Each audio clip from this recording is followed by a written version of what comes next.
Hoje no nosso podcast Terrivelmente Evangélico Mais Brasília, a gente vai falar sobre Marcha para Jesus, mas antes de chegar da Marcha para Jesus, você precisa saber a história de transformação, mudança de conceito, encontro de um chamado de um pastor muito especial. Quero que você prepare o teu coração, já chama a galera para assistir e não perca de forma alguma. Está aqui comigo hoje para poder bater um papo, Gustavo Nolasco, meu amigo, meu irmão, obrigado por ter vindo, Fred. cara. Deus abençoe, cara. Obrigado pelo convite. Legal demais estar com vocês aqui, cumprimentar a galera que está assistindo aí, que Deus abençoe vocês. Maravilha. Conta um pouquinho pra gente, assim, fez essa introdução rápida aqui. Conta um pouquinho pra gente da história da sua família, da sua casa. Nasceu num lar cristão, primeiro cristão da família, já deu spoiler falando que não, né? Não. Conta pra gente como é que foi a história de Jesus na sua história, da sua família. Cara, foi legal, assim, legal hoje, né, de contar, mas foi uma coisa difícil. Eu sou filho de pastor, meus pais me criaram na igreja, e a realidade é que o meu pai, ele foi mendigo por 5 anos. Eu sou nascido e criado em Sobradinho até a minha primeira juventude, depois casei e fui morar em Águas Claras. Mas meu pai, aos 12 anos de idade, minha avó crente, mãe do meu pai crente, aos 12 anos de idade ele se envolveu com drogas. E aí ele passou a ficar mais fora de casa, daqui a pouco ele foi se enfiando mais nesse mundo a ponto de viver em situação de rua mesmo, não voltar para casa, dormir, mendigar, pedir dinheiro para sustentar o vício. Então, todo tipo de droga que você imaginar, ele bebia 2 garrafas de 51 todos os dias. Todos os tipos de droga que você imaginar, ele usava, e além de medicamento para turbinar, o que já era horrível. E ele ficou nessa situação por 5 anos. Mendigo mesmo, como a gente conhece na raiz ali. Na raiz, de não tomar banho, de feder, de ficar sem cortar cabelo, barbudo, de dormir no meio do mato, onde tivesse, de morar com outros mendigos no meio da rua. Era nessa situação mesmo. Tu falou que era interessante aqui? Não, é interessante porque todo mendigo tem uma história, né? Sim. E a gente às vezes só bate o olho e fala, é um mendigo, mas tem toda uma história por trás que é o que você está potencializando a gente aí. Exatamente. Uhum. E aos 17 anos de idade, cara, ele estava na quadra 8 de Sobradinho, para quem conhece, tinha um mercado antigo lá que chamava Planaltão, e ele estava num container, ele subiu num daquele tabladinho de frutas, aqueles caixotinhos de fruta, ele estava pegando tentando achar alguma coisa para comer. E aí ele coloca o dedo numa laranja e acaba que o dedo dele entra, que estava muito podre. Quando ele olha aquela laranja, ele fala, cara, isso aqui não era para mim. Ele se viu numa situação, ele teve uma noção da realidade do que ele estava vivendo. Quando ele tem esse pensamento, é meio que como se Deus estivesse falando com ele, ele olha para o lado, tinha um casal de jovens passando de mão dada, cantando o hino da harpa. E ele tem o instinto, é quase que impulsionado pelo Espírito Santo, para seguir aquele casal, ele não sabia nem onde eles estavam indo, e começou a seguir aquele casal. O casal começou a andar mais rápido, pensou que ele ia assaltar, ou coisa do tipo, ficou com medo. Que é natural. Natural, era um lugar ainda meio ermo ali.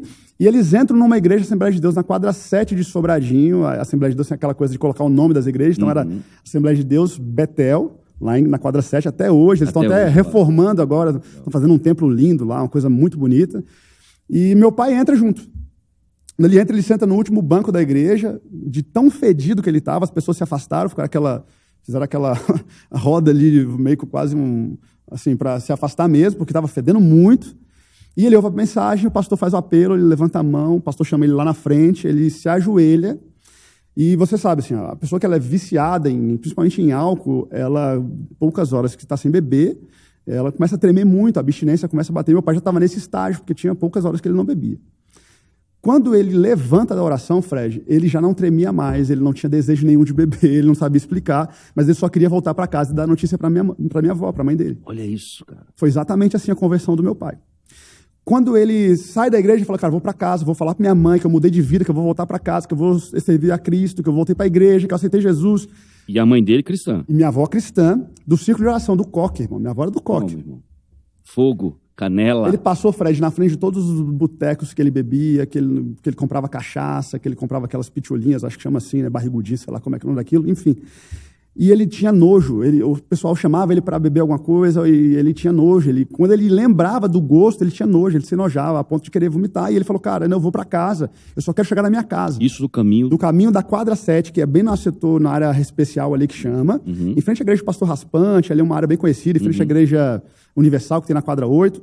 E minha avó morava no D da 7, ele morava lá. Quando ele chega em casa, era um portão gradeado, aquelas grades tradicionais com as lanças em cima, ele abre o portão, entra. E ele entra no quarto da minha avó, ele vê a cena que ele falou que ele nunca vai esquecer, que era minha avó ajoelhada na cama, com a Bíblia aberta e a foto dele no meio, falando assim: Senhor, salva o meu filho, tira o meu filho dessa vida, traz ele de volta para sua casa. Deus. Então foi essa a história de início do chamado do meu pai ali. Então, meu pai vai para a igreja do pastor Eliana Cabral, na quadra 6, na Assembleia de Deus Missão, que é um cara que eu respeito demais, assim, apesar de não ter convivido tanto, mas conheço a história e admiro o teólogo que é e toda a história que plantou na igreja e planta na igreja até hoje. Fica lá, conhece a minha mãe cantora, já cantava, a família da minha mãe já era uma família crente, minha mãe cantava, canta até hoje, as irmãs cantam, família muito musical. Olha só. Família da minha mãe, vários pastores, acho que nós temos 8, 9 pastores hoje. Da minha geração, só da minha geração são 3 e indo mais um agora para a consagração. Da família da minha mãe. Da família do meu pai, ninguém. Uau. Ninguém. Quando eles se conhecem, namoraram 2, 3 anos e se casaram, e eles me têm aos 24 anos.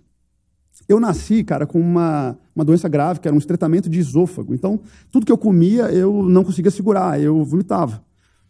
E aquilo fez os médicos me darem um diagnóstico. Minha avó, ela trabalhava no hospital de Sobradinho, era da parte de enfermagem, mas falava que eu não seria criada, que ninguém ia conseguir me criar, porque tudo que eu comia, eu colocava para fora. Então, era muito magro, desnutrido, aquela coisa daquele jeito. Deve assim. ter sido bem difícil. Terrível. Difícil. Meus pais se arrumavam, meus pais me contam assim, que eles se arrumavam para sair de casa para ir para o culto, domingo à noite, minha mãe toda arrumadinha, e aí, no meio do caminho, qualquer coisa que eu tomasse, eu vomitava neles todos, tinha que voltar para casa. Quantas vezes eles deixaram de ir para o culto porque não tinham condição de voltar de novo. Então, essa foi a realidade do primeiro momento da minha família, né? Muito pobre, a gente morava no barraco de fundo da casa da minha avó, assim, muito baixinho. Meu pai, quando casou, era tão baixo que ele colocou 2 fileiras para ele entrar. E meu pai tem 1,69 m. Meu Deus! Realmente era um barraco mesmo. Era um barraco de um cômodozinho, sei lá, deve dar menor do que o estúdio que a gente está aqui. E aí, cara, teve um culto missionário lá na igreja da Assembleia de Deus Missão, sempre tem um culto missionário. E meu pai estava na primeira fileira, não estava vivendo ainda o chamado, estava servindo ali como obreiro, mas não tinha sido ainda ordenado a nada. E aí, no momento de oferta, ele não tinha nada para entregar, a única coisa que ele estava era eu, com mais ou menos 2 anos de idade, nos braços, e falou: Senhor, eu não tenho nada para te dar, mas eu tenho o meu filho, foi o Senhor que me deu, e ele é seu. Se você receber essa oferta, eu vou viver integralmente para o seu ministério, eu vou pregar o evangelho, eu não vou cobrar um centavo por isso em lugar nenhum. Então, ele fez uma entrega missionária para uma vida missional. Que coração, cara. Foi exatamente assim, apesar dele assim, não ter ideia do que Deus ia fazer, porque a gente realmente não tem quando as coisas começam, né? Cara, nessa época, minha tia, parte da família da minha mãe, com o meu tio, eles receberam um convite para ser missionários na Argentina. E eles largaram tudo aqui e foram para a Argentina. A gente devia ter mais ou menos 3 anos de idade. Eu devia ter mais ou menos isso. A família da sua mãe muito envolvida com da família da minha mãe já era... Meu avô tinha aceitado Jesus há uns anos atrás, eles estavam ali, minhas tias cantavam, então já estava mais envolvida, né? E aí, uma tia, irmã da minha mãe, vai para a Argentina, mais ou menos nessa época que meu pai faz oferta, e ele fala assim: nós vamos para a Argentina. Só que a gente não sabia, a gente só sabia o nome da cidade, e que era uma Assembleia de Deus, e o nome do meu tio. A gente só sabia disso. Olá. Meu pai sabia falar Assembleia de Deus. É isso que ele sabia, Pastor Zaca. Ele não sabia falar mais nada. E eu, garotinho, devia ter 2, 3 anos de idade. E a gente sai de Brasília, pega um ônibus e vai para a Argentina. Se eu não me engano, cidade Rosário. Ficamos mais ou menos 4 dias e meio de ônibus, chegamos na cidade, na rodoviária, a gente não sabia para onde ir. A gente tinha levado uma marmita de frango, farofa mesmo de frango, e acabou. Eu pedia para meu pai Gucci, falava: papai, que é Gucci? Ele falava que era iogurte, que eu gostava muito. Olha. Ele não tinha dinheiro para comprar, não tinha nada. Acabou tudo na rodoviária da Argentina. Aí um taxista estava lá perto, meu pai falou: cara, eu vou falar com esse camarada ali, ver se ele conhece alguém. Perguntou, falou: da Assembleia de Deus, Pastor Zaca. Ele sabia falar isso. E o cara falando aquele espanhol bem apertado, meu pai falou: cara, pelo amor de Deus. Aí o cara falou assim: ele tem um El Alto, que era um carro, ele tem um carro, meu pai tem um carro.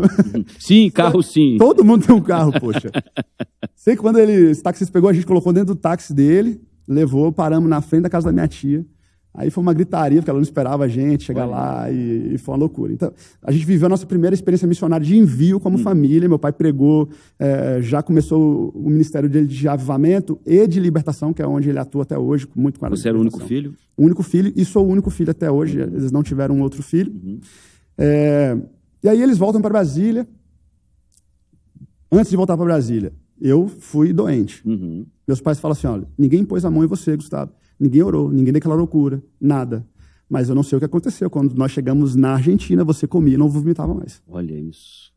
Então, isso foi o primeiro milagre da minha vida. Sim. Ou foi uma coisa sobrenatural, ou você já nasceu gostando de um churrasco. Cara, eu comia... Sabe o que eu comia lá? Eu comia churrasco, eu lembro do gosto da carne. Eu acho que eu te falei. Sim. Tive a oportunidade de voltar outras vezes na Argentina, sou apaixonado pelo país, gosto muito. A carne deles a gente tem que... Tirar o a gente tem que ter o chapéu, né? Tudo bem. Agora eu lembro do gosto do pão, eu nunca me esqueci. Tanto que eu volto lá na Argentina, eu como o pão, eu me lembro da cena de eu comendo pão aos 3 anos de idade. Olha isso, cara. Isso eu nunca esqueci. Olha como te marcou. Nunca esqueci. Me marcou forte. Quando eu coloco o gosto do pão na boca, não sei o que é, não sei te explicar, mas me lembra, parece que é Deus querendo me lembrar do momento do meu milagre, quando eu tinha 3 anos de idade, que Ele me deu vida novamente, por conta de uma entrega missional do meu pai e da minha mãe, sabe? Olha que então isso eu não esqueço. Você foi gerado debaixo da promessa, né? Exatamente. E Sensacional. aí, falando de promessa, assim, desde do ventre da minha mãe fala, cara, muitas pessoas profetizaram sobre você, sobre uma vida pastoral, muitas pessoas falaram que você ia ser usado, que você ia rodar o mundo, que você ia não sei o quê.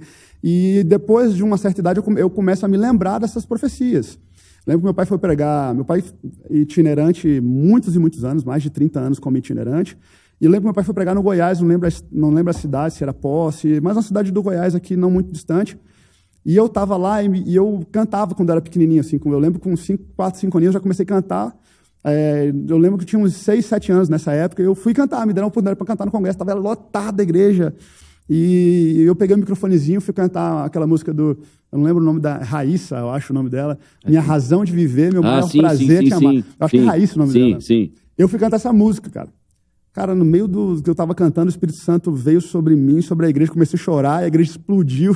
Que barato. E eu lembro de uma profecia nesse dia, assim, muito sobre um chamado pastoral. É uma das primeiras que eu lembro, assim, que eu começo a lembrar. Depois isso se repetiu várias vezes. Quando a gente volta para Brasília, meu pai, assim, foi um avivalista no país, muito na área de libertação, começa a pregar em todo... Era o ministério dele, o chamado era libertação. Itinerante, chamado para libertação. Aquelas antigas cruzadas que tinham, que era muito comum. Napoleão Falcão, Abílio Santana, Marco Feliciano, os mais recentes, o Takayama. Eu estava em tudo lá, estava nelas lá. Eu acompanhava meu pai em todas elas, cara. Quando eu participei disso, isso se tornou um pouco comum para mim. Parece, sabe? Eu tenho essa análise hoje, assim, de que tudo aquilo que é normal e comum não tem valor. Abundante, de repente. Assim, é natural. Então era natural para mim as pessoas serem curadas de cego e ver. Eu já vi que vários. legal. Próximo, glória a Deus. Mais um surdo que ouve, é mais um paralítico que levanta da cadeira de roda, cara. Nossas igrejas, elas tinham... Se você participou desse movimento de avivamento da década de 90, as igrejas tinham cadeiras... muletas penduradas nas paredes, era como se fosse troféu. Você ia aqui na igreja do pastor Vilarindo, você tinha cadeiras de rodas penduradas no teto da igreja, sabe? Então era um movimento natural para mim, e eu estava vendo isso todos os dias. Demônio saía, mais um demônio foi embora. E eu cresci com esse conceito, talvez, cara, eu posso te falar disso hoje. Na época eu não tinha esse pensamento, na época eu só estava vivendo aquilo, era o meu sistema. Eu não conhecia outra realidade. Era o meu sistema. Estava dentro de uma bolha. Exato. Não que estar dentro de uma bolha é ruim, que fique claro. Mas estava dentro de uma bolha que era uma bolha boa. Era uma bolha boa, sabe, cara? Mas eu não tinha esse conceito de verdade. Eu falo que eu aceitei Jesus, não foi naquela época, sabe? Apesar de viver Jesus, de estar ali, aquela coisa toda. Aos 12 anos de idade, eu comecei a tocar bateria com 10, aprendi sozinho, tocava na igreja pequenininha, que meu pai começou a pastorear. E aí meu pai me liberou para ajudar uma pastora que aqui na Asa Sul abriu uma igreja, plantou uma igreja que não tinha baterista. Um amigo nosso me chamou, falou, cara, eu estou cantando lá sozinho, deixa teu filho lá tocar comigo aos domingos. Eu levo ele, deixo em casa. Aí meu pai me liberou, perguntou se eu ia, falei que eu ia e vim. Era uma igreja também neopentecostal, até hoje a pastora é uma liderança sobre a minha vida espiritual e uma profeta na cidade, super respeitada. Eu comecei ali e eu via todas essas coisas também ali, só que eu estava só tocando e cantando e nada mais disso. A música que eu tocava não era uma música que me tocava. Perfeito. A música que eu cantava não era uma música que me tocava. Você era um músico. Eu era um músico, mas eu não tinha esse conceito. Eu estou falando de hoje. Claro. E é bom eu falar isso porque talvez muitas pessoas que estão assistindo a gente não tenham esse conceito formado, sabe? Não conseguem entender que às vezes você está vivendo o evangelho de uma forma vazia ou funcional. E não é porque funciona que está correto. Eu cresci lá na minha juventude, conheci minha esposa, namoramos, casamos. E eu tinha um objetivo, logo quando a gente casou, eu saí de uma realidade muito pobre, falei aqui para você. Talvez isso tenha me impulsionado a esse objetivo, mas o motivo que eu vivia, cara, é porque eu queria ser rico, eu queria ter sucesso na minha riqueza, eu queria ter fama na minha riqueza, eu queria que desse certo. Então, meus livros de cabeceira eram Pai Rico, Pai Pobre, Segredamente Milionária, O Maior Homem da Babilônia. Eu estava nesses caras, eu admirava Ike Batista. É o kit, fique rico rápido. E, tragicamente ou não... E nada contra as leituras, tá? Nada, são boas. Já li todos esses que você falou aí. São livros legais. Mas o problema é que eu vivia por isso. Exatamente, esse é o problema. É a ordem das coisas. Eu falo que não sei se foi bom ou ruim, mas as coisas começaram a dar certo. Então, eu falava, aos 30 anos eu me aposento, não vou mais trabalhar. A gente começou a prosperar e foi dando certo. E aí a primeira empresa que eu tinha quebrou. Eu abro um novo negócio, deu super certo, uma agência de viagens corporativas, deu super certo, quebrou também. Nessa época da agência de viagens, eu fiz uma transição de igrejas. Quando eu casei, a gente foi morar em Águas Claras. E eu fui para a Batista Coinonia, pastor Paulinho, já veio até aqui, você falou, um amigo meu. Muito querido. É um cara que me deu uma realidade de pastoreio diferente que eu não conhecia, na simplicidade, de estar junto, a gente andava de moto. Isso é legal. Você veio de uma realidade da Assembleia que tem é bem ortodoxa no sentido da liturgia, do rito, do comportamento, as hierarquias são muito bem estabelecidas. A relação, a doutrina é muito bem estabelecida. Então você tinha uma visão um pouco mais tradicional. Sim. Você teve um choque quando você viu uma igreja um pouco menos ortodoxa nesse sentido. Exato. Um pouco mais natural. Como é que foi isso para você? Realmente você não tinha contato com isso, cara? Zero. A minha realidade era uma igreja tradicional pentecostal. Essa era a realidade que eu conhecia muito, sabe? Mas as igrejas com uma linhagem, por exemplo, Igreja com Propósito, pastor Rick Warren, eu não conhecia. E o fundamento da Igreja Batista Coinonia é uma igreja com propósito. Eu fui ver aquela realidade, eu não entendia nada, eu tô te falando isso hoje, eu não entendia nada daquilo que eu estava vivendo lá. Perfeito. Eu só estava vendo um movimento diferente. Aí o pastor me chamava para andar de moto com ele no domingo de manhã, antes da escola dominical. A gente saía, ia no Jardim Botânico, tomava um café, voltava na ponte. Eu gostava de moto. É um cara que me apoiou no meu casamento, que me cuidou da minha esposa. Ele me abriu uma possibilidade para o ministério, mesmo que eu não soubesse disso naquela época. Eu comecei a achar... Eu comecei a admirar. Não é que você uma hora falou assim, agora eu entendi o que é o ministério, eu vou viver esse ministério, não. De pouco em pouco a coisa foi acontecendo e algo foi abrindo, que você só veio perceber depois. Depois. Legal. E aí eu tenho o fracasso da empresa, depois a empresa de viagem também, 3 clientes meus não deixaram de me pagar uma quantia expressiva, e aí uma empresa que estava indo super bem, em 3 semanas eu não tinha mais nada. Nessa transição, nesse meio tempo, me ofereceram um restaurante. Eu tinha 3 coisas que eu nunca ia comprar na minha vida. Era uma padaria, um restaurante e um mercado. 3 coisas que eu nunca queria ter, porque eu sei que é terrível, assim. Quem empreende nesses ramos, cara, são ramos... É sempre difícil, empreender é difícil. É porque te sugam, na verdade. Você tem que ver para aquilo. Não era uma coisa que era para mim, eu sabia disso. Eu tinha consciência. Quando eu não tinha mais nada, aquilo que era uma coisa que eu não queria, era a única oportunidade, eu me peguei aquilo como a única... E a oferta era tão boa que eu não podia resistir. Aí acabou a vida, né? Porque restaurante acorda de madrugada para comprar verdura, acabou isso. Meu Deus. Caralho. E era um restaurante japonês, então... Olha que delícia. Peixe fresco. Acho lá em casa, a gente prefere comida japonesa do que comida... brasileira tradicional. E eu acho que foi o período que eu menos comi comida japonesa. Por que isso, De verdade, vou te explicar isso. Mas antes, você vê, cara, só um parênteses. Eu estava na sala da minha casa, vendo todo esse transtorno, e aí eu chamo 2 amigos profetas e, cara, me ajuda em oração nisso aqui, porque eu não estou entendendo o que está acontecendo, eu estava passando por esse problema todo, e o negócio estava dando certo, depois deu errado, o cara falou que não vai vender mais, e eu ajoelhei na sala da minha casa para orar por uma coisa que eu não queria ter. Olha só como é que aconteceu. Às 3 horas da tarde, eu ajoelho na sala da minha casa, com outros 2 profetas, com a minha esposa, e eu estava com o celular aqui no sofá, virado com a tela para cima, orando, Senhor, abre as portas e faz o milagre, e tal. E aquela coisa, quando eu estava no meio da oração, pulou uma mensagem no celular, era o dono do restaurante, falou assim, o restaurante é seu, eu vou vender para você. Uau! Ele falou que não ia mais vender, que não ia fazer mais, no meio da oração. Aí o que eu faço? Levanto, vamos comemorar, Deus é bom. Glória a Deus. O milagre aconteceu, obrigado, aquela coisa toda. Só que nem toda porta que Deus abre é uma porta que Ele gostaria de abrir. Às vezes ele responde na misericórdia. É aquilo que a gente fala da vontade permissiva, né? Vontade permissiva. Não vamos entrar teologicamente nisso, não, mas não precisa, mas deu para entender. E eu fui viver essa coisa do restaurante. 6 meses eu dominei a coisa do restaurante, prosperamos e deu certo. Com 1 ano eu não queria mais pisar lá, de tanto que eu já não gostava daquele ambiente. Olha isso, cara. Caí para encurtar a história, caí num processo de sucessão empresarial, tive que pagar dívidas trabalhistas de pessoas que eu nem conhecia, quitei todas. Mas isso levou, assim, a gente não era rico, não tinha construído um grande patrimônio, mas a gente teve de casa, apartamentinho que a gente tinha comprado, perdi tudo. Dissolveu tudo que você tinha construído. A última coisa que eu perdi foi a minha alegria. Eu sou uma pessoa muito descontraída, eu gosto de viver, eu gosto da vida, sempre gostei. Eu perdi minha alegria, cara. Eu passei 3 anos sem conseguir sorrir. Não. Isso foi terrível. Você chegou a flertar com depressão, cara? Eu digo hoje que sim, mas na época eu não cheguei a precisar fazer terapia, nem tomar remédio e tal. Acho que na época eu tomei uma coisa ou outra para dormir, porque eu não conseguia dormir. Não sei se o pessoal fala, são os florais, sei lá. Tipo maracujina. Floral. Alguma coisa assim, tá? Mas eu perdi meu sono, não conseguia mais sorrir, perdi minha alegria, afetou meu casamento, nossas contas bloqueadas. A gente foi no fundo do poço, cara. No fundo do poço. Eu não tinha mais sonho, eu não sabia mais o que fazer, porque eu vinha de uma sucessão dos últimos 10 anos, mais ou menos, de fracasso. Dava certo, fracassava, dava certo, fracassava. E aquilo... E voltava. Eu bati no fundo, que eu não tinha mais saída. Não tinha mais saída. E quando eu cheguei nesse lugar, eu estava morando já na Asa Sul, aqui em Brasília, um bairro aqui em Brasília. Tinha saído de Águas Claras, frequentando a Batista Conilha, Pastor Paulinho. Estava me afastando das coisas que eu fazia, apesar de não ser apaixonado pelo ministério, mas eu sempre servia. Perfeito. Estava sempre funcionando na igreja. O serviço era algo que fazia parte de você naturalmente. Estava participando do louvor, às vezes não por entendimento, mas naturalmente.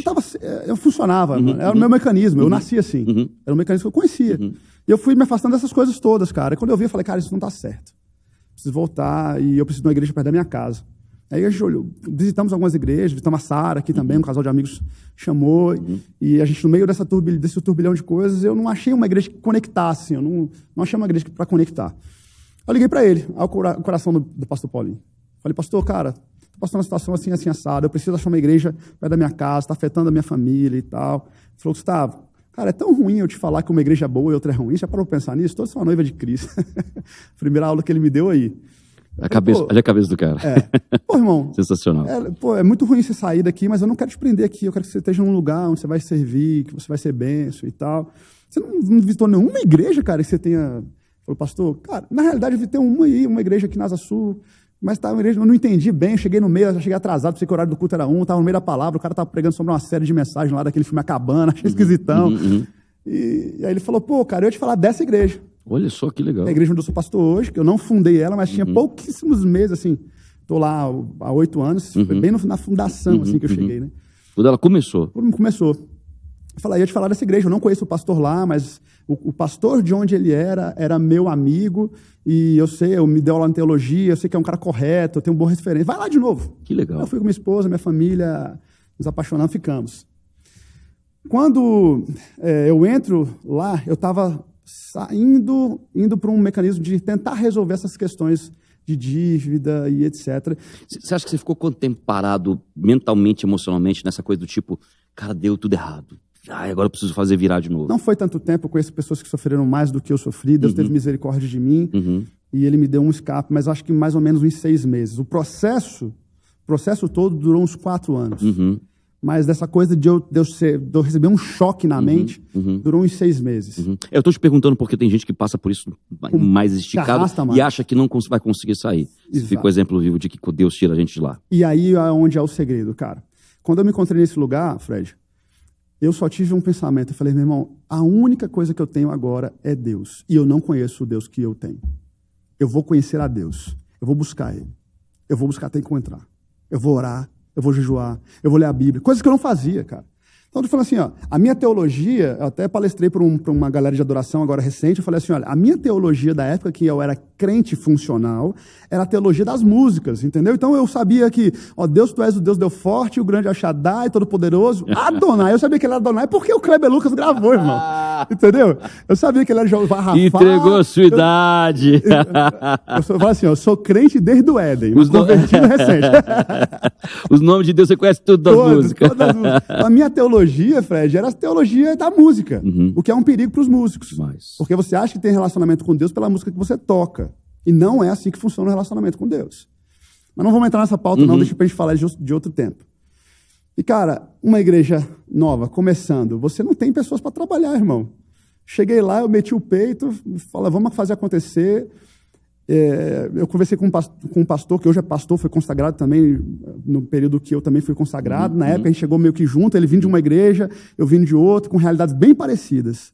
Eu falei, irmão, sabe o que eu estou sentindo, cara? É como se Deus tivesse depositado tanta coisa em mim, e que agora é como se uma barragem, as comportas de uma barragem estivessem abertas, cara. Eu estou derramando coisas que eu já tinha e que eu não tinha ideia que eu tinha. Olha só, que de fluir no poder, de fluir nos dons, de viver propósito, de entender Deus propósito. já vinha construindo mesmo que você não compreendesse. Então Deus não desperdiça nada daquilo que Ele depositou em você. Ele fica lá até você decidir fluir.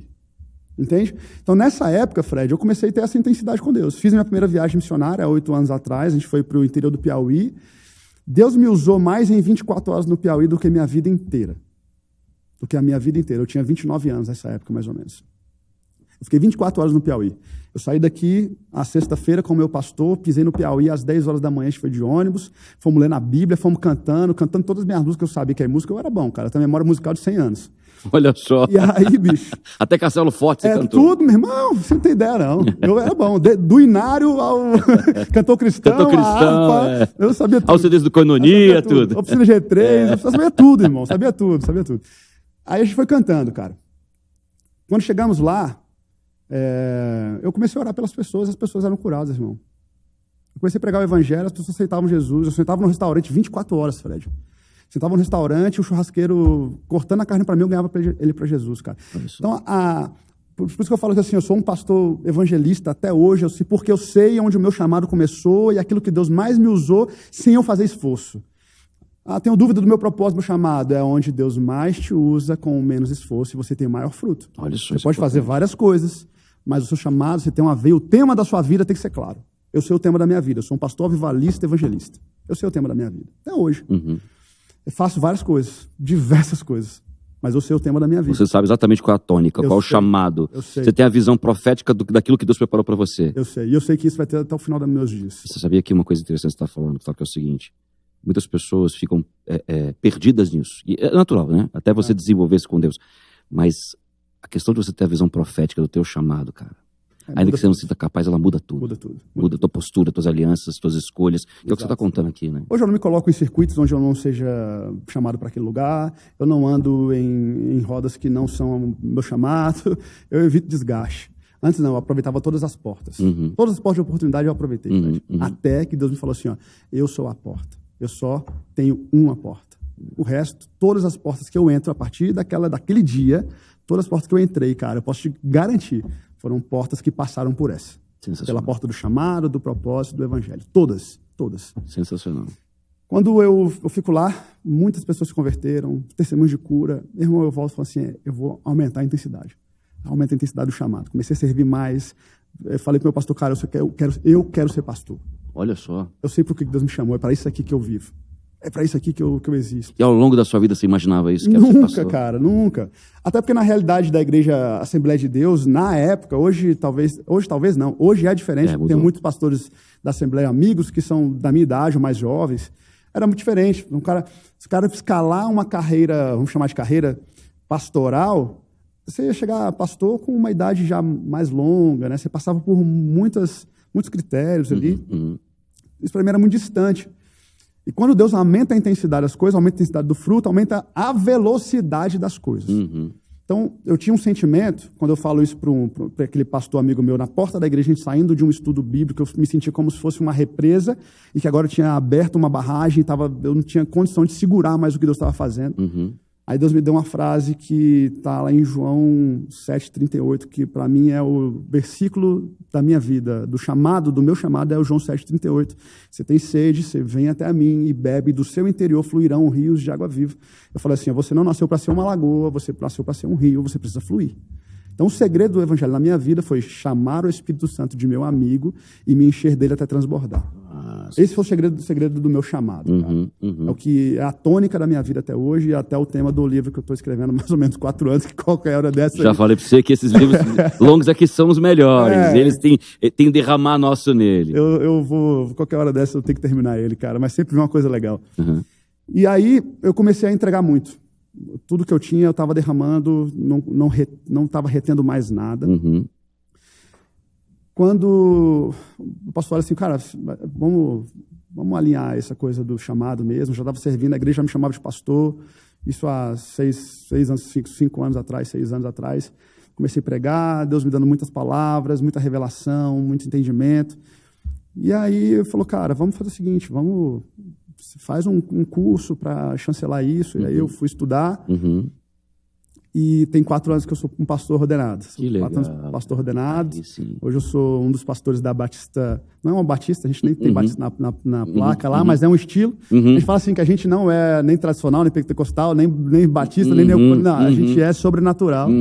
Mas é uma igreja que meus pastores, eles cresceram ali no Vilarindo, então Sim. a gente fala que a gente é sobrenatural. Que legal. Então a gente não tem uma teologia fechada. E o nome da igreja é Milênio, né, cara? Aí eu lembro no começo da igreja, tinha um irmão novo convertido na porta da igreja lá, assim. E aí uma pessoa parou, porque a gente não tem cara de igreja, não tem nome de igreja. Só tá escrito Milênio. Aí o cara, o que é isso aqui? É um armarinho? Sei lá. Milano, né, cara? Propaganda de graça aí pro Milano. Meu vizinho lá. Aí, velho, aí o cara falou, pô, mas... eu já era um cara crente, né? Talvez um teólogo aí. O cara falou, mas vocês são milênio porque vocês são milenistas, pré-milenista, pós-milênio. Aí tu imagina o cara falar isso para um novo convertido, o cara tava na porta ali com as balinhazinhas, a plaquinha, seja bem-vindo, né? Pega uma balinha. Eu falei, irmão, nada a ver, bicho, entra aí e vê como é que é o esquema. Então a gente é essa igreja, cara, a gente é igreja leve para essa geração, o nome é por isso, que nós somos uma igreja, Deus deu uma visão pra gente, uma igreja para esse tempo, para essa geração. Eu até falei pro meu pastor lá na época, falei, cara, e quando a geração mudar, velho? O que nós vamos fazer com esse nome aí? Fala, se apega a isso não, é importante a gente estar vivendo o que Deus tem para nós nesse tempo, nem que a gente mude o nome da igreja, não tem problema. Sensacional, cara, muito legal. E aí eu tô lá servindo há 4 anos, um pastor, sou diretor de evangelismo, de todas as frentes de evangelismo, aí tem várias coisas que acontecem. Legal, cara. Há 4 anos Deus me deu um programa de evangelismo, chama Mission Pulse, nós já ganhamos milhares e milhares de pessoas para Jesus, a gente tem evidência. Cara, eu tava dormindo, minto. Eu acordado, Deus me deu uma visão de 1000 vidas. E isso há 5 anos atrás. E aí eu falei, cara, eu estava numa intensidade muito grande de evangelismo, pregando e ganhando muita gente para Jesus. Eu falei, cara, o Senhor vai me dar 1000 vidas esse ano. Lembra aquela sensação que eu tinha de ter perdido muito tempo? Eu estava nessa loucura, assim. E aí eu comecei a viver isso. Tempos depois, mais ou menos em setembro, isso foi no começo do ano, em setembro, mais ou menos, eu comecei a ter um sentimento, cara, minha lista, eu anotava cada nome que eu ganhava para Jesus. Minha lista subiu muito, mas não sei se chega 1000 até o final do ano, cara. Era uma lista de centenas de pessoas. Eu estava feliz demais, mas, poxa, 1000 acho que não vai chegar. Aí eu lembro que numa determinada noite, eu não sonho, não lembro de ter sonho, assim, não é uma coisa que é rotina minha, até as pessoas falam que é impossível não sonhar, mas não lembro de sonho. E eu acordei no meio da madrugada com o desenho completo desse projeto missionário e o final tinha escrito 1000 vidas. Aí eu entendi que não era um projeto para mim, mas era um projeto para a igreja. Legal. Muito e aí legal. Deus me deu um movimento missionário que é como uma engrenagem. É um movimento de evangelismo, então a gente forma evangelistas e com a sua personalidade, com o seu chamado, da maneira que Deus te usa, aquilo que você se apaixona, você vai servir e ganhar vidas com isso. Não adianta, cara, eu te chamar para ir para um movimento de evangelismo criativo se você não gosta de música, não sabe dançar, você não sabe fazer nada disso. Você vai estar ali sentindo o peixe da fora da água e se sentindo frustrado porque você não consegue ganhar uma pessoa para Jesus. Mas se eu te colocar para ir dentro de uma prisão ou de uma instituição, seja um hospital, onde quer, você vai se conectar com as pessoas com muito mais facilidade, por você ter compaixão, seu coração está ali.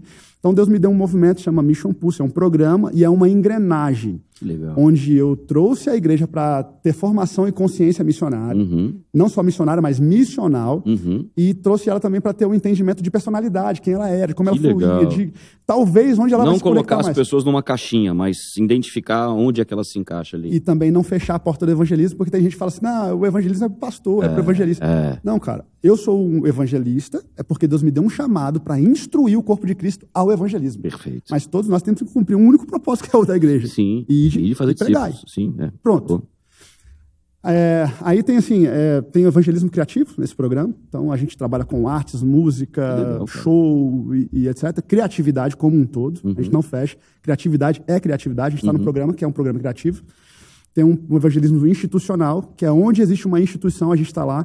Então, desde presídios, lugares de meninos órfãos. Que legal, cara.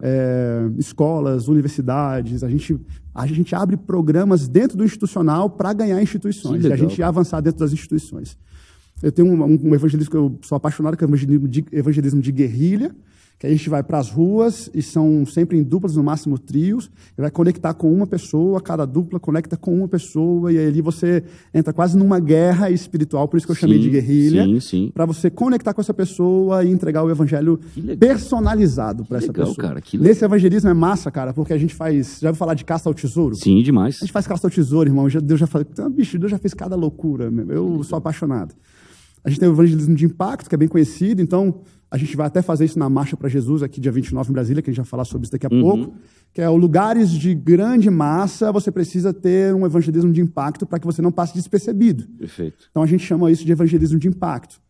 Todos os primeiros domingos do mês, você vai ver a minha igreja no Eixão do Lazer, com uma tenda, uma música legal, muita gente ali, todo mundo com a mesma cor de camiseta. A gente leva 800 águas nos coolers ali, os copinhos, a galera está fazendo o exercício, está correndo, a gente está lá entregando água com as plaquinhas, posso falar por você, eu já ganhei muito, eu não, né? A gente já ganhou muitas pessoas para Jesus lá, muitas pessoas congregam com a gente hoje que vieram desse movimento do evangelismo de impacto no Eixão. Legal, cara. É um exemplo só de evangelismo de impacto, mas... tem outras possibilidades, além de capelania, evangelismo de capelania, que também faz parte dessa engrenagem. E, recentemente, era um projeto que eu tinha há muito tempo, que era trabalhar com esportes, evangelizar com esportes.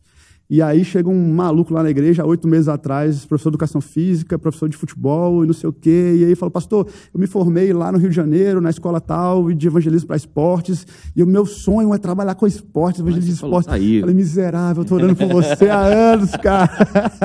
Que fera. E aí a gente iniciou um programa de futebol. O pretexto é jogar uma bola. Mas chega lá, a gente está ganhando gente para Jesus, a gente ora, evangeliza, prega o evangelho, ora por cura, as pessoas são curadas lá, as pessoas entregam a vida lá para Jesus. E a gente vai iniciar agora, no ano que vem, uma escola de futebol nas quadras da Asa Sul. Sabe, toda quadra da Asa Sul tem uma quadra, de futebol, de esporte poliesportivo. E ali é um espaço público, se eu pedir autorização, eles não podem me negar, e a gente vai colocar uma escolinha lá, de forma gratuita, para ensinar os meninos.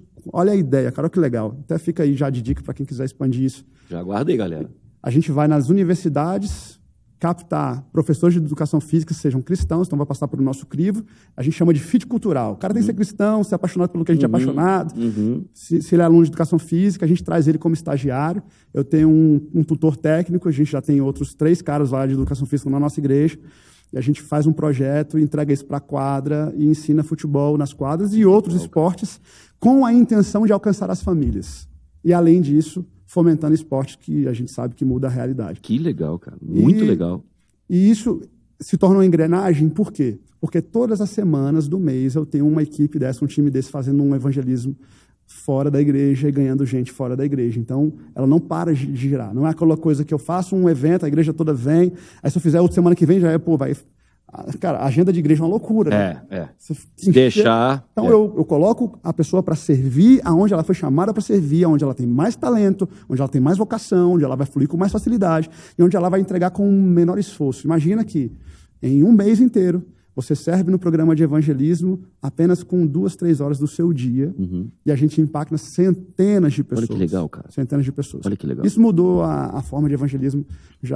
Eu apliquei já esse programa em várias outras igrejas, a galera chama, cara, aplica isso aqui. Aí é bacana que uma manhã eu mostro para a pessoa o que é o evangelho, o que é o reino, o evangelismo, e mostro para ela onde ela tem capacidade de inserir. Pô, hoje, com as análises de personalidade ficaram fáceis, né? Pô, você é sanguíneo, fleumático, se você tem essa personalidade aqui, você se conecta mais com isso. Você vai para cá, você vai para ali. As pessoas dentro da igreja não têm noção desse universo, que o coach, que essa galera já trabalha fora da igreja, né? Eu não curto teologia coach, não curto mesmo, mas tem ferramentas que a gente pode usar e ajudar pelo menos as pessoas a se identificarem. Isso é legal demais, porque que você comentando sobre questão de perfis e personalidades, todo mundo tem o senso, eu percebo isso nas igrejas, né? Todo mundo quer pertencer. quer pertencer. Eu pertenço a tal coisa, camisa, time de futebol, temperamento, papapá. Quando você mostra para ele que ele pode pertencer a algo que ele não precisa se tornar algo para pertencer, mas ele ser daquele jeito já é um motivo dele pertencer para um projeto de evangelismo, cara, isso aí abre uma visão missional daquela pessoa incrível, cara. Perfeito. E eu tenho uma convicção hoje que Deus te usa com a tua personalidade, com o teu mecanismo. Eu vejo as pessoas julgando muito os estereótipos, caras, que às vezes são muito diferentes, né, Fred?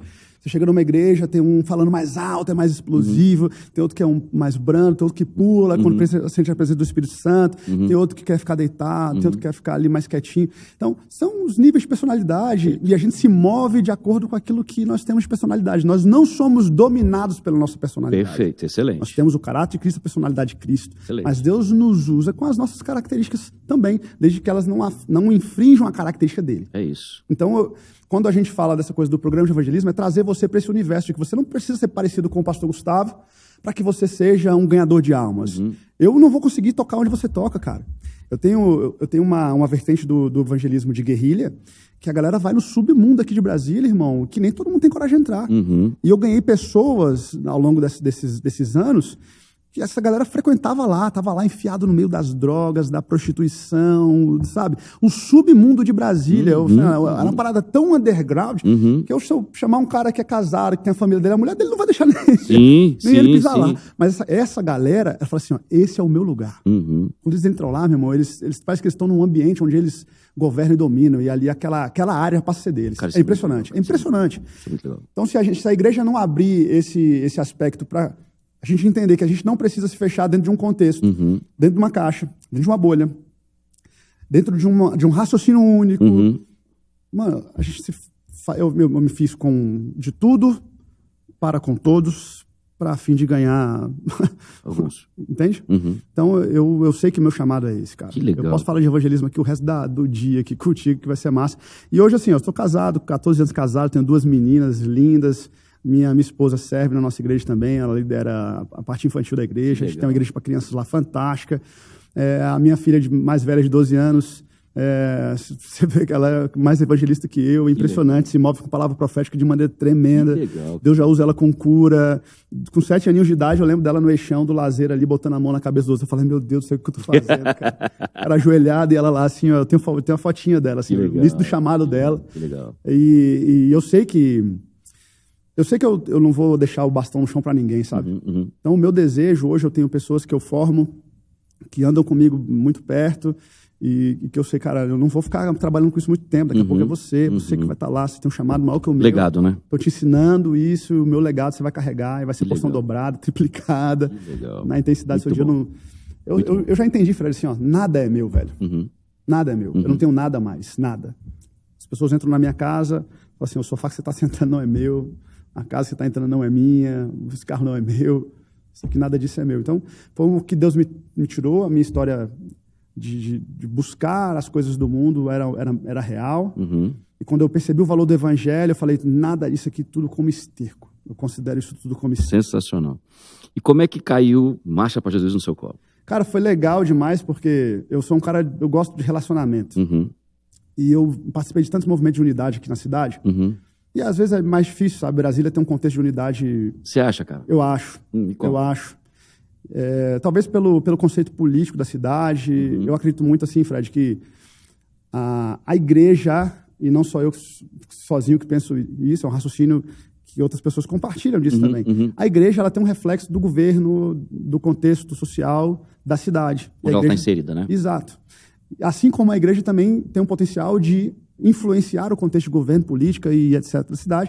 A igreja, porque a igreja nada mais é do que um coletivo de pessoas que está na cidade. Perfeito. Então, dentro da igreja você vai ter o político, você vai ter o cara que governa, você vai ter o funcionário público, você vai ter o estudante. O contexto da cidade está inserido na igreja. E quem faz a igreja são as pessoas. Quando a gente pensa nesse nível de raciocínio, cara, a gente hoje está inserido na capital do país, onde é o polo do governo, da política, dos comandos do país, e as coisas aqui se organizam assim. É assim que a gente nasceu para ser isso. Foi projetada para ser isso. É o propósito da cidade. E a igreja revela simplesmente o mecanismo que a cidade está inserida. Significa que Existe um mecanismo de governo dentro das igrejas, e eu não quero generalizar isso, até para não pecar, e é só um pensamento, que às vezes dificulta as aproximações, sabe? Eu tenho muitos amigos, mas muitos amigos na cidade, muitos amigos. Eu prego bastante em bastante igreja, conheci muita gente, conheço muita gente. Mas boa parte, assim, a gente tem dificuldade de aproximar, ou de unir, ou de gerar um movimento de unidade. A gente acaba que não consegue avançar muito. Já participei de tantos cafés com pastores, irmão, que fracassaram. Tantos. Isso mexia com o meu coração. Há 5, 6 anos atrás, eu estava apaixonado. Cara, a gente... Lembra do que a gente falava antes da pandemia? Eu lembro muito bem. Eu estava pregando nos púlpitos. A gente falava assim, Deus está fazendo um avivamento é para esse tempo. E o avivamento será feito com unidade. A gente começou a falar isso antes da pandemia. Antes da pandemia. Exato. E a gente começou a falar uma outra coisa também antes da pandemia. Que você é a igreja e onde você estiver, você é a igreja. Na pandemia, a gente revelou que estava errado, porque as pessoas estavam entendendo que eu não precisava de igreja porque eu sou a igreja. Perfeito. Quando as portas se abrem, as pessoas não querem voltar mais para a igreja. A frase tinha uma motivação, mas o entendimento estava equivocado. E a responsabilidade da comunicação é do comunicador. Você é um comunicador, cara. O que as pessoas estão entendendo lá agora é responsabilidade sua. Por isso que é uma responsabilidade muito grande. Eu preguei isso. Quando Deus... Eu estava lendo... Acho que é o meu top 1 de livro, assim, de Cartas de um Diabo ao Seu Aprendiz. Sim. C.S. Lewis. E aí Deus me trouxe tantas coisas que eu chamo de... São revelações que elas são sutis, sabe? Tantas sutilezas que a gente estava como igreja pecando, errando, sem saber, fazendo a coisa certa, mas que talvez daqui 30 anos a gente ia colher um fruto. Igual como nós colhemos um fruto da igreja que passou há 30 anos atrás, que eles estavam plantando a igreja real, estava lá. Sim. Né? Não é culpando ninguém, mas talvez a gente esteja errando agora, coisas que a gente vai pecar e a próxima geração vai ter que assumir o problema. Vai ter que resolver o problema. Coisa que a gente fez hoje. Uma das coisas que a gente errou é falar que você é a igreja. As pessoas não entenderam assim. A gente já estava com uma geração de desigrejados muito grande, onde eu tinha dentro da igreja uma pessoa crente, fora da igreja uma pessoa crente que não queria pisar dentro da igreja, por todo o reflexo que a gente sabe da história. E quando eles ouvem isso, falam, cara, eu vou continuar assistindo o meu Dave Leonardo aqui, vou continuar assistindo o Fred aqui no YouTube. Se eu não estiver gostando da palavra do Fred hoje, eu boto lá no pastor fulano, Gustavo. Não sei o quê. Eu ouço o louvor da igreja do fulano de tal, porque é legal, o outro vou lá. E aí, meu irmão, eu fico aqui. É aquela frase que eu vi uma vez assim, Jesus é fera, mas o fã-clube dele é complicado. É chato um pouco. E a igreja é necessário relacionar, cara. E para relacionar você tem que ter atrito, velho. Sim. Senão você não forma. Não, assim como ferro-fio, irmão, não tem esse negócio. Não tem esse negócio. As pessoas não entendem isso. Se você não tem essa fricção de caráter, de construção, de crescimento em Cristo, não faz sentido ser igreja. Não faz. Porque é o que vai te preparar para ser igreja de verdade, né? Exato. Como foi chamado de Pedro? Deus fala assim, ô Satanás, arreda de mim. Não é um relacionamento difícil, cara? Sim, demais. Relacionamento difícil. Sim, de franqueza, de confronto verdadeiro. Mas levou ele para o Espírito Santo. Perfeito. E quando ele se levanta cheio do Espírito Santo, em Atos 2, a primeira coisa que Pedro faz, ao ser chamado de bêbado, fala assim, não, cara, esses caras são bêbados. A primeira coisa que Pedro faz não é ir lá e cortar a orelha de um com a espada. Ele cheio do Espírito Santo e fala assim, não, vocês não estão entendendo. O que está acontecendo aqui é o que foi profetizado pelo profeta Joel há muitos anos atrás. Seus filhos serão profetas. Os jovens terão visão, os velhos terão sonhos. Aí começa a pregar. 3.000 pessoas se convertem. Então a gente precisa entender isso. E na igreja, do contexto da igreja que a gente vive em Brasília, o meu entendimento é que a gente tem uma barreira política, de governo, de domínio, que talvez afaste um pouco, sabe, cara? Eu acho que é só a característica da cidade influenciando a igreja. Você acha que isso influenciou a igreja? Essa coisa nossa meio, vou usar um termo pejorativo, mas sem ter esse peso pejorativo, essa coisa meio faccional de tipo partidos políticos, posições políticas, elas acabam refletindo na igreja, não porque a política influencia, mas porque a cultura da cidade ser faccional, vamos colocar assim. Exato. Você descreveu super bem, entende? E talvez a gente faça isso até inconsciente. É uma cultura, a palavra é essa. E para você vencer cultura, é muito difícil. Você tem que plantar uma cultura melhor do que essa, ou que tenha mais valor. E é difícil se enxergar depois que você já está estabelecido. Já dizia o Peter Drucker, né? A cultura come estratégia no café da manhã. Exato. Você pode pensar a estratégia que for. Se você não olhar para a cultura, já foi jantada, tomada café. Exato. E você acha que isso impacta na ideia, no conceito do que é a Marcha para Jesus, cara? Sim, e aí é o apelo que a gente até vem fazer aqui, cara, porque a gente está vivendo uma expectativa de avivamento, cara, há algum tempo. Eu prego sobre avivamento, eu sou um avivalista, Fred. E eu sei que avivamento não vem sem unidade. Você não vai ver nenhum avivamento da história onde a unidade não seja maior do que o indivíduo. Não existe. Até os avivamentos liderados por um homem, eles só tiveram impacto pela unidade. A visão pode ter vindo por um, mas o impacto veio pela unidade. E eu sinto muito fortemente, cara, no meu espírito, que esse avivamento que vai acontecer, e eu só prego por uma geração, eu falo assim, cara, eu só prego por essa geração. Perfeito. A geração desacreditada, a geração milênio, a geração Z, eu só prego por eles. Essa geração vai ser a geração do avivamento.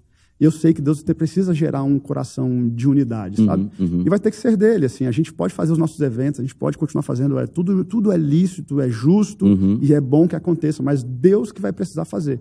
Assim, a gente coloca a verdade, que a verdade vai expondo a clareza, traz luz sobre aquilo que talvez fosse obscuro, que era uma possibilidade muito distante, que a gente até finge não ouvir ou não querer que exista. Mas existe uma dificuldade de unidade. E esse avivamento ele precisa acontecer na unidade. A gente vai precisar passar por essa ruptura, sabe? De baixar as nossas placas, de realmente abaixar... De púlpito e de palanque, cara, eu sei que o conceito todo mundo fala correto.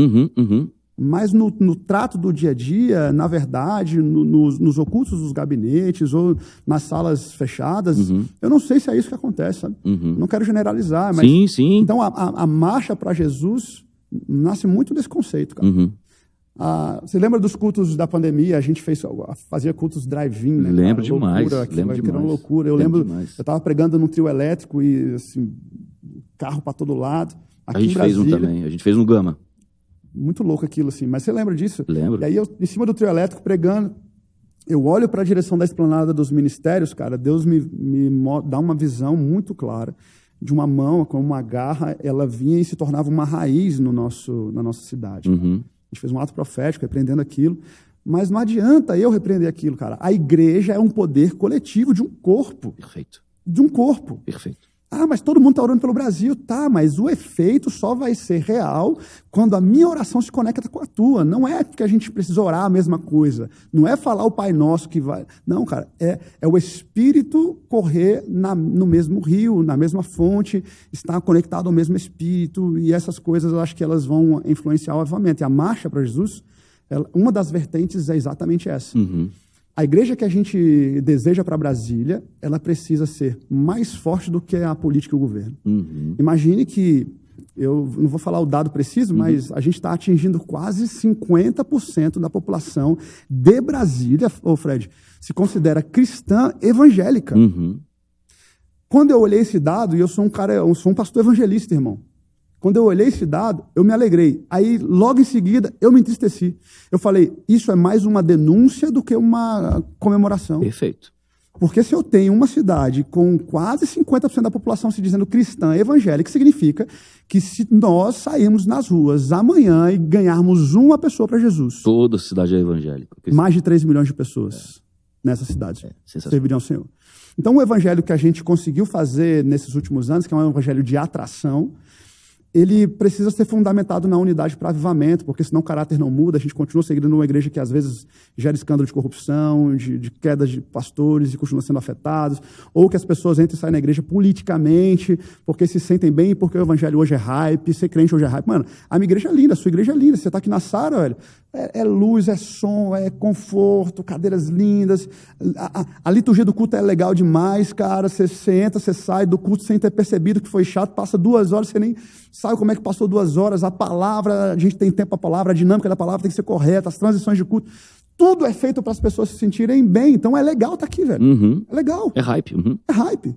Só que a gente precisa ir para um contexto onde o hype se transforma em transformação de realidades. Perfeito. E você imagina, a minha igreja construiu uma escola em Guiné-Bissau, é a 9ª, 10ª economia mais pobre do planeta Terra. Que legal, cara, vocês têm uma igreja lá. A gente tem uma igreja, uma escola, na 9ª, 10ª economia mais pobre do planeta Terra, cara. Sabe como é que a gente fez isso? Juntando uma igreja que na época ainda menor, com R$80 mil, constrói uma escola. Olha. R$80 mil para mim é um valor bem considerável, ô Fred. Mas para um coletivo de igreja... Para um coletivo qualquer, não é um valor absurdo. Não é um valor inatingível, entende, velho? Sim.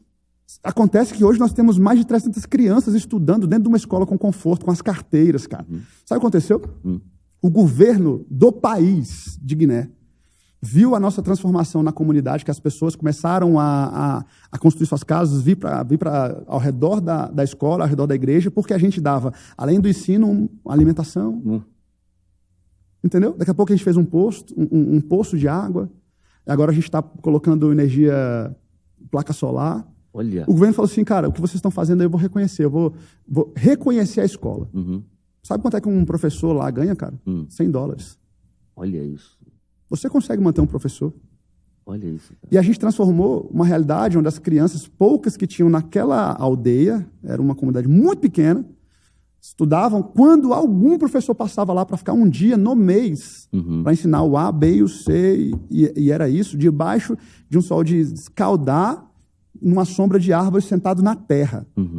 Hoje, todos esses meninos estão uniformizados, com os seus caderninhos, com material escolar, sentados em boas carteiras, com bom conforto, com um ambiente arejado, ouvindo um professor oficial, aprendendo. Você imagina o que vai virar isso daqui a 20 anos? Eu tenho certeza.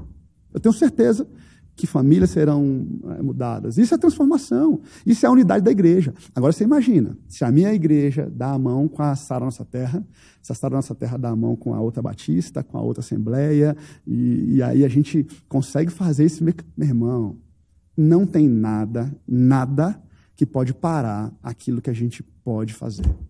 Isso que você está falando vai muito de confronto, e isso é muito bom, a um entendimento que as pessoas têm, e eu falo de entendimento que as pessoas têm porque, assim como você, eu também converso com vários pastores, com várias pessoas, do que é a Marcha para Jesus. Sim. A Marcha para Jesus não tem nada a ver com placa e não é para mostrar a força de um indivíduo. Perfeito. Ela tem muito mais um aspecto de unidade. Perfeito. Com propósito. O levantar a mão e orar pelo Congresso, o levantar a mão e orar pelos edifícios administrativos, levantar a mão e orar pelo político, qualquer que seja ele, isso traz um entendimento muito mais amplo de vamos mostrar nossa força. Perfeito. Que força? Força de quem? É isso. E foi assim que eu parei aqui nesse negócio da marcha, cara. Assim, conhecendo as pessoas, apaixonadas pela unidade, declarando palavras sobre Brasília, conhecendo pastores, igrejas que têm esse mesmo interesse. Fala, cara, a gente precisa voltar à marcha. Que legal. A gente precisa voltar a gerar essa unidade de forma intencional. A gente vai ter nomes de atração lá, nomes que têm... Que é natural. Tem movimento Sim, sim. Mas não vá para a Marcha para Jesus para ver um nome, cara. Eu sei que é clichê falar isso, velho, mas é difícil isso para a igreja entender, cara. Eu sei que é clichê, eu não quero ficar fazendo denúncia aqui sobre a igreja, porque eu vou ser cancelado, mas é difícil. Todos nós pastores, qualquer denominação, tem as nossas gavetas de ressalvas aqui, isso é natural. É difícil, cara. Você faz uma conferência, precisa colocar um nome lá para as pessoas irem, né? Cara, vai amando a tua cidade. Vai ser legal, você vai cantar boas músicas, você vai ter tempo de declaração, mas vai amando a tua cidade. Porque se você chegar na Marcha para Jesus e você não marchar por Jesus pela cidade, melhor ficar na sua casa, cara. Fica na sua casa, assim, não vai fazer sentido você estar lá. Ah, não, mas eu quero ir. Vai, de repente Deus muda o teu coração ali também. Sabe que Deus tem falado muito comigo, Gustavo? Tem falado muito sobre Mateus 23. Quando Jesus está passando um sabão nos fariseus, né? Sim. Que fala assim, vocês dão o dízimo, né? Do cominho, não sei o quê, mas vocês esquecem o amor e a justiça. Sim. E Deus tem me falado muito no meu coração o seguinte, tudo é importante. Lógico que ele fala que o amor e a justiça é mais importante, mas tudo é importante. Então assim, a luz, o LED, a liturgia, tudo bem feita, é importantíssima, mas não esquece o que é importante também, ou às vezes até mais importante. Se você tem o todo, vamos para a marcha, vamos fazer lá, vai levar um nome para poder o pessoal estar lá cantando. Isso é importante, mas mais importante é o espírito que você vai estar lá, de unidade, de intercessão, de clamor. É o que é, Fred. Tem uma coisa que eu estou falando muito isso recentemente, foi legal você ter falado sobre isso. Cara, a gente... 95% das igrejas, não é uma frase minha, é um livro, tem um livro que tem essa frase, mas isso me pegou, cara. Ele fala assim, 95% das igrejas que tiram ou se tirarem Jesus e o Espírito Santo de dentro delas, as pessoas não vão perceber. É verdade. 95% das pessoas que estão dentro da igreja, se a gente fizer um culto sem Jesus, sem o Espírito Santo, elas não vão sentir falta, elas não vão perceber. Então a Marcha para Jesus não pode ser um lugar onde 95% das pessoas se reúne lá para fazer qualquer coisa, senão adorar o Espírito Santo, adorar Jesus, estabelecer o nome dele e o governo dele aqui na terra. Já é estabelecido, mas a gente precisa caminhar debaixo desse governo. Hoje a gente precisa relembrar isso, sabe? A marcha é um lugar legal, cara. Você não vai ter uma bandeira de igreja. Quem é o pastor que está organizando?